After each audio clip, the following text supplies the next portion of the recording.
Welcome to Women. I'm Bonnie Gilgallon. This program will introduce you to some fun, fearless, and phenomenal females.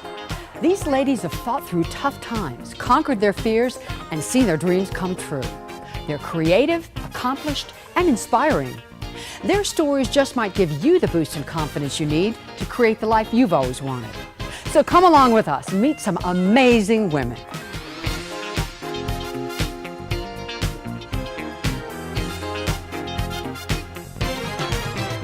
Brooke Beare has been a much-loved evening news anchor for CBS Local 2 for years, but now she has a new title, Chair of the Board of Directors for Desert Arc, which enhances the quality of life for Valley residents with disabilities. So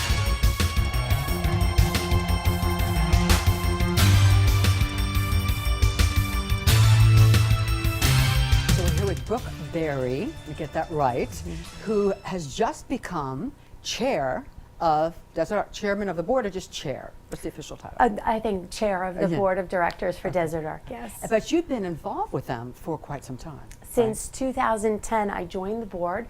I'm now starting on the executive board. This is really exciting.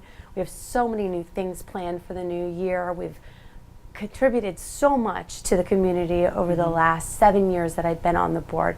It's an exciting time. So tell people who might not know what Desert Arc does. So Desert Arc serves almost 700 developmentally disabled clients in the Coachella Valley, all the way up through the high desert and even as far away as Blythe. We provide the transportation for these clients to get to services so that they can learn skills, so that they can have fun recreational activities and pass the time and contribute to their lives and give some relief as well to their caregivers. This gives them skills. They go out and they actually work in the community. They work at the Desert Arc facilities in Palm Desert, and also now we have a recycling center in Indio. And if you go out and about in the community and you see developmentally disabled clients, whether they're taking tickets at the movies, maybe they're part of a green team that goes around and collects recycling at a local hospital, those are usually clients of Desert Arc. Yeah, and earning paychecks as well, too. And don't they, I think I've seen stories where they also create things, make t-shirts or artistic things as well, I believe? We do have workshops there at the facility in Palm Desert. Those are what's called contracts. So companies like Pentel will pay the clients to do low-skill jobs, and it gives them something to do during the day, the clients, and it also allows them the sense of pride and independence when they're able to say, oh, look what I did today, look what I earned today. And they have that paycheck that they can take home to their families, for themselves, to have spending money. So it's really kind of a win-win for everyone who's involved. Are there certain criteria for a person to become involved in Desert Arc as a client? As a client? Well, they're placed through the Inland Regional Center.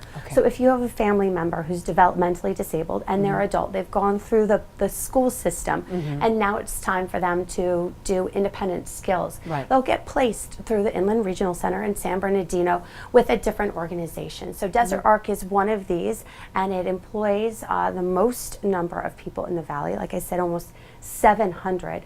And so these are clients who have Down syndrome, perhaps. They have cerebral palsy. They range in various skill sets, right? So some are there for what we call adult daycare, and they are able to do recreational activities like crafts and art, and others are able to progress and advance their skill sets so that they eventually learn how to get their food handler's card. Or maybe even their driver's license. So this is all about progressive skills and socialization. Yeah, that's excellent. Well, let's talk a little bit about you. You graduated from University of Southern California? You bet, right on. And broadcasting and minored in cinema, yes, I believe. Okay, and so broadcasting was always your goal. Yes. So in high school, I worked on the high school newspaper. I loved to write. I also did musical theater. And my mother said, there is no way you are becoming an actress. Let's figure out something that you can do where you are going to enjoy what you're going to do, but maybe you can earn some money too. Well, that is not always the case in journalism, right? You don't go into it for the money. But I have gone into it for just the love of what I do. And so I got my first job in Texas. I worked there for a few years. And I've been working pretty much consistently in the Coachella Valley since 2003. What are you most proud of in your life? I would have to say that it was something that was more recent. It was becoming a mom. And I never thought as a career woman that that would be something that I would take so much pride in. But it changes you as a person, and it reprioritizes your life, and I think allows you to have empathy and sympathy for situations that were unimaginable before. But I found a lot of enjoyment through giving back to the community in other ways as well. And I think it's great for them to see what I'm doing. I was just going to say, they watch you, yes, and they learn from that. Through volunteerism, and also what it takes to have a career. And, you know, I don't do it alone. It takes a village, right? And I always am wondering where I'm going to find this extra time. I think about before I had children, and I used to stay up late after my work ended at midnight on CBS Local 2. And maybe I would exercise in the morning, and then I would go back in the afternoon, and that was it. Now I think about what I accomplished before 2 o'clock, and it's I find a lot of pride in that. What advice would you give your daughter about maybe some of the challenges, might not be as many for her as there have been for us, or growing up and being a woman and finding your passion? I don't think of it as a gender situation. Maybe you can identify with that too, Bonnie. I think about it as just getting up and doing the best job that I can do every day. And it doesn't really matter if I'm a man or a woman. I'm going to make my place in life regardless. So I think that's it, holding a high standard for yourself. Have you found other women very supportive along the way in your career? For the most part. Finding good mentors can be difficult when there are not a lot of women around you. I'm very lucky now that I have a female boss, and I've really found that to be inspirational too. Just a great way of learning how to mentor others, how to hold yourself in a leadership position, and finding the attributes in whoever it may be, even if it happens to be a man, and then mirroring them and finding what works for you. Yeah, absolutely.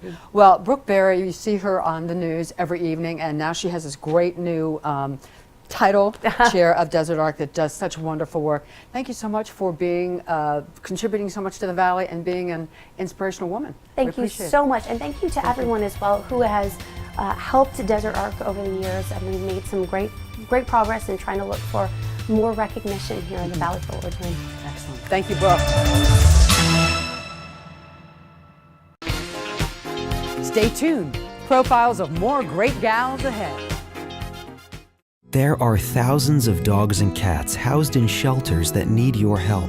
Local shelter professionals and volunteers give their heart and soul to help unwanted animals and deserve your support. Americans give millions every year to national animal organizations, but unless you give to your local shelter, you can't be sure that money will make it to the pets that need it most. Adopt, volunteer, and give to your local animal shelter. To find your local shelter, go to humaneforpets.org. Gasoline, $32. Transported, over 120,000. Meaningful connections, priceless. Your donations, volunteer time, and purchases at our resale boutique have helped Soldiers Organized Services provide a ride home to tens of thousands of active duty Marines and their family members since 2007. To donate or volunteer and be a part of this important mission, visit sosride.org. Wouldn't it be great if employees everywhere acted like they owned the company? Real caring, terrific customer service, and the ability to solve problems on the spot. Welcome to Renova Solar, a SunPower Elite dealer and now an employee-owned company. The only solar and battery storage company in the Coachella Valley, where employees are also owners. Renova Energy Corporation, local, brighter, better. And now with employee partners. I'm bored. Doesn't she know about Venus de Fido? Yeah, they have an incredible indoor playground just for us. And they have an amazing spa just for them. Plus, we can be groomed at the same time they're being pampered. I'd rather have fun and VIP daycare at Venus de Fido instead of this. Ladies go to Venus de Fido, and they don't even have a dog. Yeah, everyone goes to Venus de Fido. Venus is genius. Venus de Fido, the spa. Mildred "Millie" Browne is co-founder and chairman of the board for the Agua Caliente Cultural Museum. A highly respected member of the Tribal Council, she tells us of the museum's exciting plans for 2018.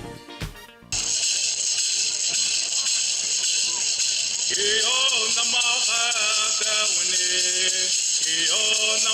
we're here with Mildred Browne, who is the co-founder and chairwoman of the board of directors of the Agua Caliente Cultural Museum. Did I get that right? Right. Okay. You did. All right. You did. Welcome to Women. So happy thank to you. have you here. Boy, you have such a story. First of all, I believe I was told, I think, that you grew up back. They called it Section 14. There were certain areas of the valley. I was born and raised in Palm Springs, and yeah, it was Section 14 is where we lived. And what does that mean? Some people don't know what that is. Section 14 is a section of land when the government gave property to the tribe. It was this area down here in Palm Springs. And then when the railroads came through, President Grant gave them every other section, and they gave to the railroad. So that's why we ended up with a checkerboard and in sections, and they were named. So Section 14, that's why it's called Section 14. So what was that like? What was your childhood like growing up there? Well, it was great. Yeah. You know, it was a small town. Yeah. It was everybody left in the summer except for the locals, the local kids and everything. Yeah. And we had run of the town. Yeah. You know, nothing was open. Everybody would board things up and close down. You could look at one end of Palm Canyon to the other, and there was nobody on the street. And the kids could go and play and do anything. I bet they that was wanted. fun, yeah, as a kid. Was, yeah, right. Yeah. We had run of the town. Yeah. Literally, yeah. So tell me, how did you get involved or stay so involved with the Cultural Museum, et cetera? Well, my mother was on the first all-women tribal council, Women's Tribal Council in the United States. And when I was younger, I used to travel with her. She would go to conventions, or she'd go to D.C. or something, and I would go with her. And more or less, I was introduced to politics since I was a young girl. Just kind of fell into it, I think. And I got married, and I had kids. I had 5 children, and my child was ready to go off to school, and I was looking for something to do. They would send out notices to tribal members. If you're interested in something, there was a committee. So they asked if, we could come up with some ideas. Well, the past chairman, Richard Milanovich, myself, and there were 2 other members, and after the first meeting, they quit. So I was on the committee for another couple of years, and I wanted to do something. He said he wanted me to stay in the committee, and he asked if I would chair the committee. And he talked me into it. Yeah. And when the committee formed, we met, and we were trying to decide. The first thing they wanted to do was, what were they going to do with this area in Taquash Canyon? We had to come up with plans and all kinds of stuff. It became a big project. And because of that, I said, well, this is so much work, we might as well build a museum. Open mouth, insert foot. As they say, ignorance and bliss, it is bliss. Turned into a big yeah, project. Right, Yeah. a big project, yeah. So anyway, I figured, well, I raised 5 kids. I think I can do anything. Now I'm super mom, right, super woman. Yeah. So we went on ahead. We went to tribal council, and they thought, this is perfect.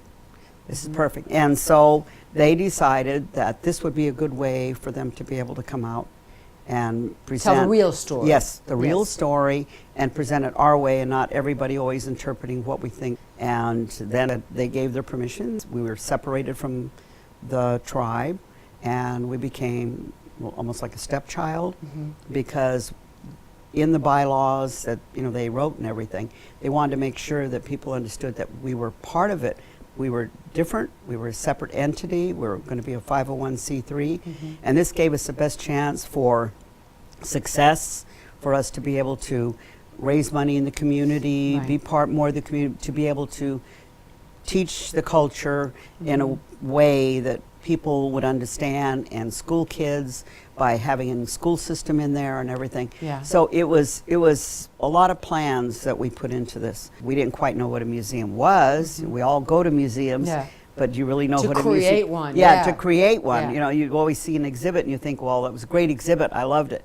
But to actually know what a museum is, so we put our little committee together. We did all kinds of research, and not really knowing what we were doing. Yeah. But the council had put together a group of architects and stuff to help us to get this thing going. Yeah. But then they said, well, how big do you want with it? We had absolutely no idea. That's why we'd done the committee, so we could answer these things. So we sat down and came up with a magic number of 27,000 square feet. We'd say, oh, how big is this room? This would be great Yeah. for, a collection room, storage room, whatever. Never even considering bathrooms, hallways, office space. Yeah. I mean, it was a beginning. You had to start somewhere. You have to start with an idea. So the museum, as it is now, is lovely. I just saw it a couple of weeks ago. But now you're about to break ground on a huge 5.8-acre new facility. Tell us a little bit about that. Right. Well, of course, as the years passed, we moved from the spot originally they wanted us to be. We opened our little museum downtown, and then several other locations we had, and then finally the council realized that this museum, being a 501c3 and earning half of the money that, in order to qualify, every year we have to be, audited and qualify that we're, raising the money and everything. They realized that in this community it's very difficult for us because of the fact of their situation of having casinos and stuff, and most people don't understand that we're separate. Separate thing. So separate they've got entities. casinos, Right. you got all this money, so finally they have agreed to build the facility for us. And so we will be working together on putting this facility together. Yeah, well, beautiful museum. If you haven't been to the Agua Caliente Museum right now downtown, check it out, and we're looking forward to this new one.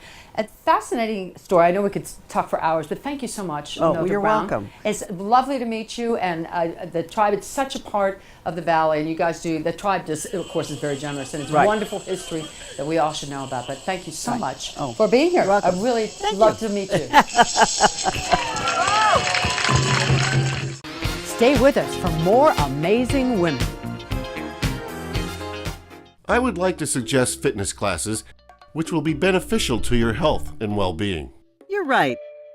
It's time we do something. I know the perfect place for both of us. Venus de Fido offers fitness classes for both people and their dogs, certified personal trainers, private and group training, plus Fido and You classes that both you and your dog can take together. I'm feeling better already. I told you, Venus is genius. Venus de Fido, the spa. Right behind you. Wounded Warrior Project, they saved me. I've come leaps and bounds. I'm proud to be the man I am right now. Thank you from the bottom of my heart, because contributions help us get back the life that we once knew. Your gift today helps us provide programs and services desperately needed by our wounded veterans. You are the lifeline that aids our warriors in their recovery. Thank you for your continued support of Wounded Warrior Project.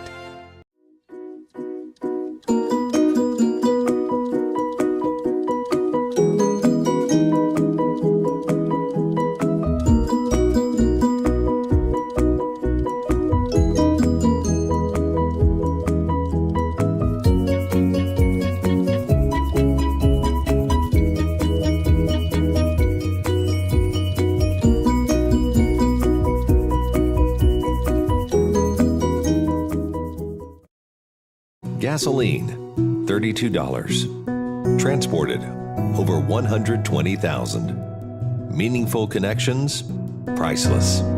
Your donations, volunteer time, and purchases at our resale boutique have helped Soldiers Organized Services provide a ride home to tens of thousands of active duty Marines and their family members since 2007. To donate or volunteer and be a part of this important mission, visit sosride.org.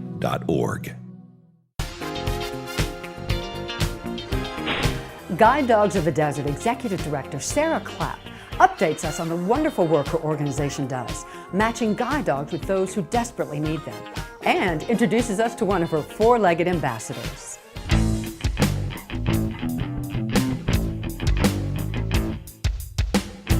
So we're here with Sarah Clapp, who is Executive Director of Guide Dogs of the Desert, right? Yes. And she has brought Wellman with her. So tell me how you became involved in this organization. Many years ago, our daughter and I were in National Charity League, and we were puppy raisers for Guide Dogs of the Desert. So this is going back over 20 years ago. The opportunity to fast forward to the future and now is the opportunity presented itself to be executive director, and I took up that challenge with the growth and expansion that was really inherent to move the organization forward. And during that time, we have totally refreshed everything on the campus. We have replaced all of the training vehicles that are necessary for the dogs. And we're also now looking, very crucial point in our growth and expansion, of adding kennel space. Excellent. Now, where is your facility for those who don't know? We're located off of Highway 62 and Dillon Road in Whitewater. Okay. So as you head off the I-10 east or west onto Highway 62, we're right up there amongst the windmills. Being a puppy raiser, how long had you done that before you became executive director? Well, it was many years ago we were a puppy raiser. Okay. So I hadn't done it for many years, over 20 years, and then became executive director, and it was only last year, so 3.5 years into being executive director, there was an opportunity for to be a puppy raiser. So we just finished raising a puppy for guide dogs. I think it's a wonderful thing to do, but I'm a dog person. I have a Goldie, and I couldn't do it. I couldn't raise a puppy and then have it leave, even though I know that's what we intellectually, you know, that's what you're doing. You know they have to move on. I just don't think I could do it. You see the difference it makes in someone's life, and it's just so worthwhile. Yeah. So tell me a little bit about you. Are you a desert native? What brought you here to the desert? My family moved here in 1965 from Indiana. I was just starting Nellie Kaufman Junior High School, so entering 7th grade. And so grew up here, graduated from Palm Springs High, class of 71, and met my husband, who worked for the school district. So have been here for over 50 years, and all of my career has been here in the desert, working with nonprofits predominantly. So you always did that? That was always was that your career path that you planned on? Nope, didn't plan on it at all. I was an executive secretary for many years for the school district as well as Eisenhower, and it was during the time that I was there in my second year that I was in the foundation office covering for a secretary that had gone out on medical leave, and it just happened. It just took and it resonated, and that's, I guess, when I really started a career in fundraising. Do you think being a woman has helped you in the charitable work that you've done over the years? I do think it has been an enormous help. Not that men don't have relationships or aren't good in them, because they are. Different. But women have a natural affinity to relationships, and I think really getting into the heart of an organization and the passion to what an organization does, a nonprofit does. It came very easy to me in that regard. Do you know from its inception of guide dogs here in the desert, do you know how many dogs have been placed? They have placed over close to 1,400 dogs now. Wow. Wow. In fact, we will surpass that this year. So since it was founded in 1972, it'll be over 1,400 dogs. And some of the dogs that we have at Guide Dogs of the Desert have been placed with their blind clients that also have other issues. That's what sets our school apart from other guide dog schools, is that we actually will accept clients that do have other disability issues, and the dog is primarily trained for guide service, but and then can be dual trained for PTSD, for mobility, balance, other issues as well. And I'm guessing that you have found your career in philanthropy and charity extraordinarily fulfilling. Very fulfilling. Has it surprised you in any way along the way? I'm more grateful and privileged that I get to do this, because it's also not just in helping the people that need the dog for guide service, or when I worked at Eisenhower Medical Center for better health care and everything. It's also satisfying the needs of the donors. Yes. Because individuals do want to make a difference, and sometimes they don't know what it is that's really resonating. So it's actually helping them make their philanthropic wishes come true as well. What are you proudest of in your life? Oh my gosh. I would have to say I had the privilege of when President Ford passed away. Eisenhower Medical Center was the message center for President Ford's office.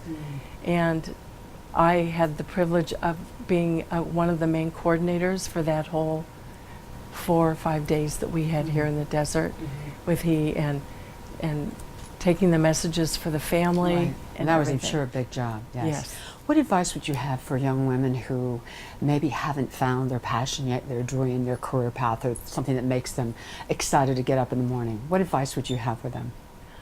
I would suggest volunteer work, really taking a look at who you are as an individual, and find a nonprofit that you could volunteer for, something that may resonate.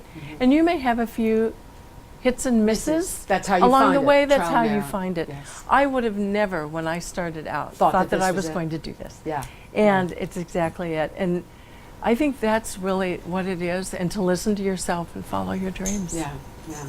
Sarah Clapp, thank you so much for all the wonderful work you do and bringing it Wellman and all of the great time that you've given to others along the way. Thank you so much for being here. Thank you. It was a Really pleasure for me to appreciate be it. here. I appreciate it as well. Thank you.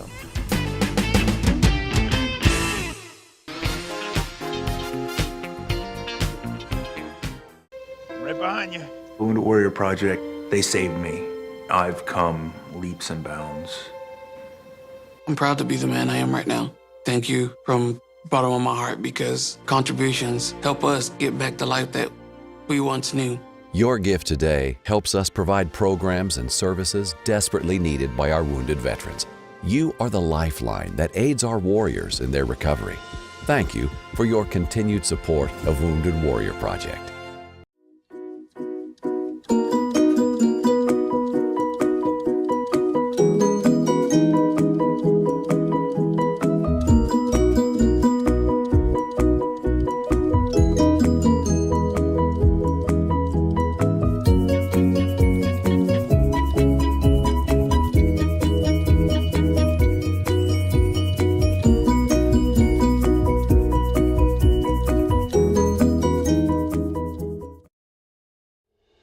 Think about everything that you save. You save gas, you save money, you save time. But have you ever thought about saving life? That's right, life. In just 1 hour, you could save up to 3 lives, giving 3 people more time with the ones they love. And isn't that the best thing to save? The need for blood is as universal as it is constant. Save life, give blood. I'm going to get pampered at Venus de Fido. See you soon. You know I can go too, right? You're right. Let's go.